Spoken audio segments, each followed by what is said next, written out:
Saudara-saudara sekalian, selamat sore. Pada hari ini kami akan kembali melaporkan progres penanganan pandemi COVID-19 sampai dengan tanggal 9 Juni 2020 yang datanya kita himpun di pukul 12.00 WIB. Saudara-saudara, telah banyak yang kita bersama-sama mengerjakannya, termasuk masyarakat, dan ini menjadi tulang punggungnya, bahwa kita secara terencana, secara sistematis menjalankan 6 arahan Presiden di dalam kaitan dengan percepatan penanganan pandemi COVID-19 ini.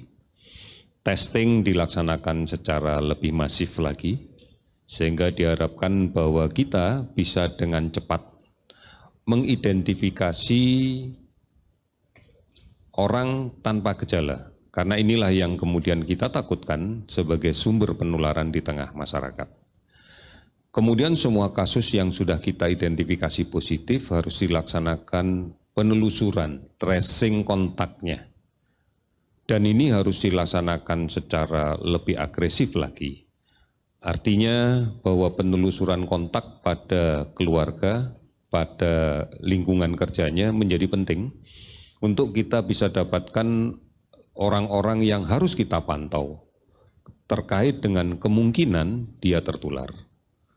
Tentunya tracing ini ditujukan bukan hanya untuk menelusuri riwayat kontak, tetapi juga sekaligus kita akan melakukan pemeriksaan, pengetesan, agar dengan cepat juga kita bisa menemukan sumber penularan yang ada di masyarakat. Kemudian kasus positif yang didapatkan tentunya bisa saja harus dirawat di rumah sakit karena keluhan-keluhan medisnya, dan ini harus dilaksanakan dengan penanganan yang terbaik.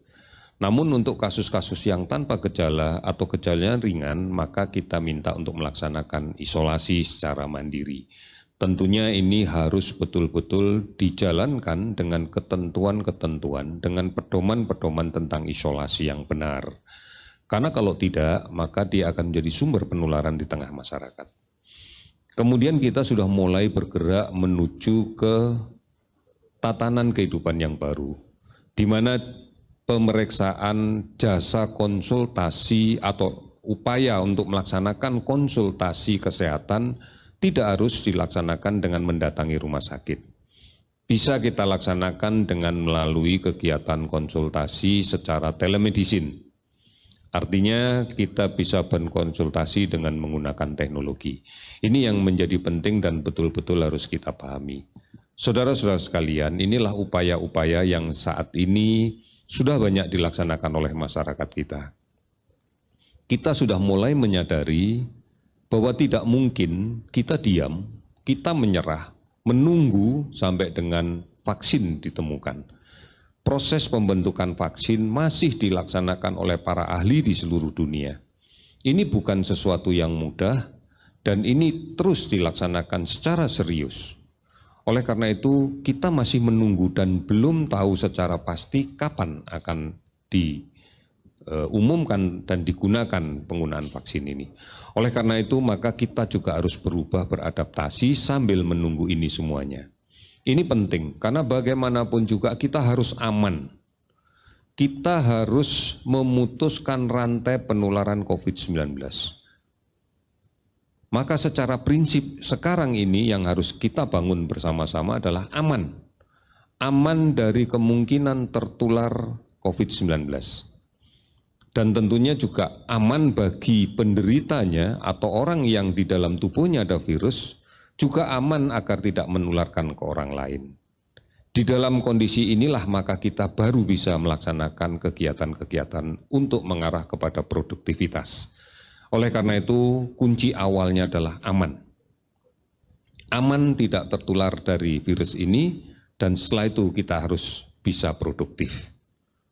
Pemerintah akan secara bersungguh-sungguh, akan secara serius untuk bersama-sama masyarakat menciptakan situasi yang aman, situasi di mana kita bisa terbebas dari penularan. Oleh karena itu protokol kesehatan ditujukan untuk mendapatkan rasa aman itu, menjaga jarak, menggunakan masker, mencuci tangan, kemudian juga mempertahankan status imunologi kita, imunitas kita yang baik, kemudian keseimbangan antara aktivitas fisik dengan istirahat, asupan gizi yang seimbang, ini adalah kunci untuk kita bisa aman. Dan kalau kita aman, tentunya kita akan bisa produktif. Karena tidak mungkin dalam kondisi kita sakit, kita akan produktif. Oleh karena itu, pemerintah akan mengedepankan faktor aman. Aman dari kemungkinan tertular menjadi yang nomor satu.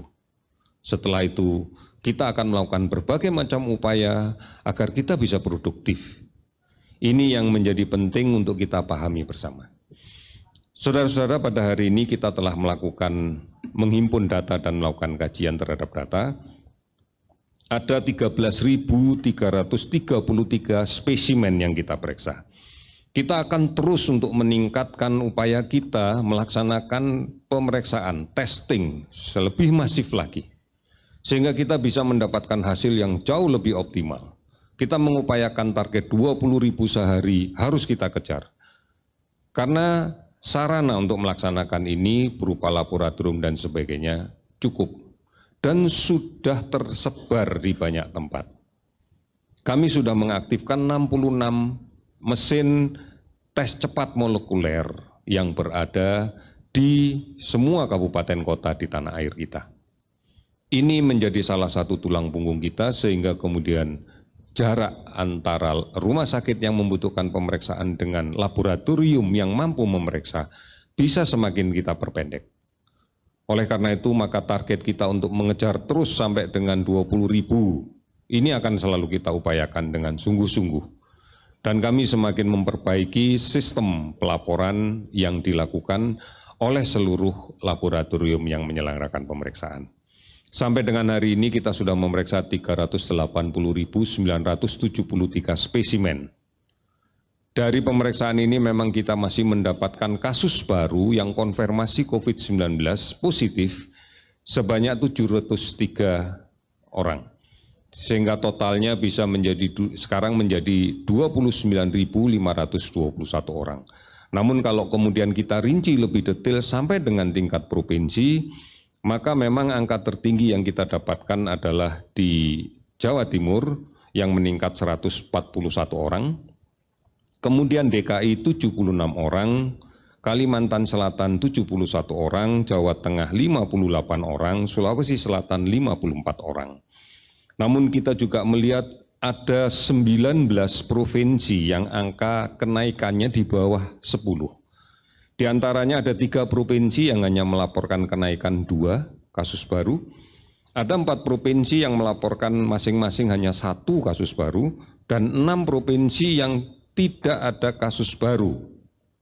Ini sesuatu yang menggembirakan karena ini adalah menggambarkan tentang kondisi masyarakatnya yang sudah mulai bisa menerapkan kriteria aman dari COVID dengan melaksanakan protokol kesehatan dengan cara yang baik. Kasus sembuh 551 orang, sehingga totalnya menjadi 9.443. Kalau kita lihat memang Jawa Timur hari ini melaporkan 141 positif, tetapi juga melaporkan 118 sembuh. DKI Jakarta melaporkan 76 positif, tetapi juga melaporkan 144 orang sembuh. Banten melaporkan ada 24 kasus baru, namun yang sembuh ada 45. Sumatera Barat 13 kasus baru, 21 orang sembuh. Jawa Barat 12 orang kasus baru, 45 orang sembuh. Kalimantan Barat ada 3 kasus baru, 15 orang sembuh. Kemudian kita lihat Papua Barat hari ini melaporkan 2 orang kasus baru, namun ada 17 kasus yang sembuh pada hari ini. Ini yang harus kita syukuri bahwa sekarang semakin cenderung banyak yang menjadi semakin sembuh. Kemudian saudara-saudara kasus meninggal naik 49 orang sehingga totalnya menjadi 1.770. Sudah 420 kabupaten kota yang sekarang terdampak di 34 provinsi. Kita masih melakukan pemantauan dari tracing yang kita lakukan di semua kasus positif baru yang kita dapatkan. Kita lakukan tracing dan kita melakukan pemantauan terhadap 49.320 orang.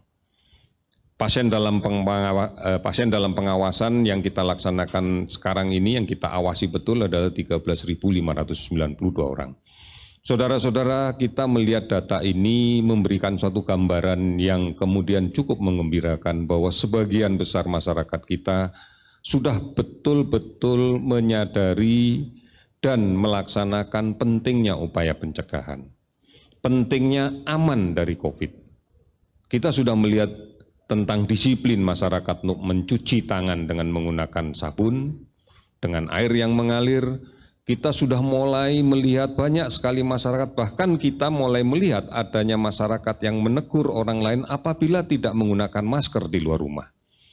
Ini adalah upaya yang dibangun oleh komunitas untuk bersama-sama menyadari bahwa semua orang harus mampu menciptakan rasa aman, bukan hanya untuk dirinya, tetapi juga untuk lingkungannya. Dan kita juga melihat bahwa dengan aktivitas masyarakat yang sekarang ini mulai terlihat, namun kasusnya tidak meningkat, ini artinya sudah mematuhi juga disiplin untuk menjaga jarak. Memang dalam kondisi-kondisi tertentu, kadang-kadang tidak mungkin untuk melaksanakan jaga jarak, paling tidak 1 meter. Namun mereka melindungi dengan menggunakan masker, melindungi dengan kemudian mencuci tangan setelah berada di tempat yang berdesak-desakan, dan berusaha untuk tidak menjadi sakit. Ini yang menjadi penting. Kami menyadari betul bahwa ini adalah kesadaran yang dibangun oleh masyarakat karena selalu mengikuti informasi-informasi yang benar, baik terkait informasi yang bertujuan untuk mengedukasi, memberikan penjelasan tentang COVID-19, ataupun informasi-informasi tentang bagaimana harus bersikap, bagaimana harus berbuat, bagaimanapun harus bertindak agar aman.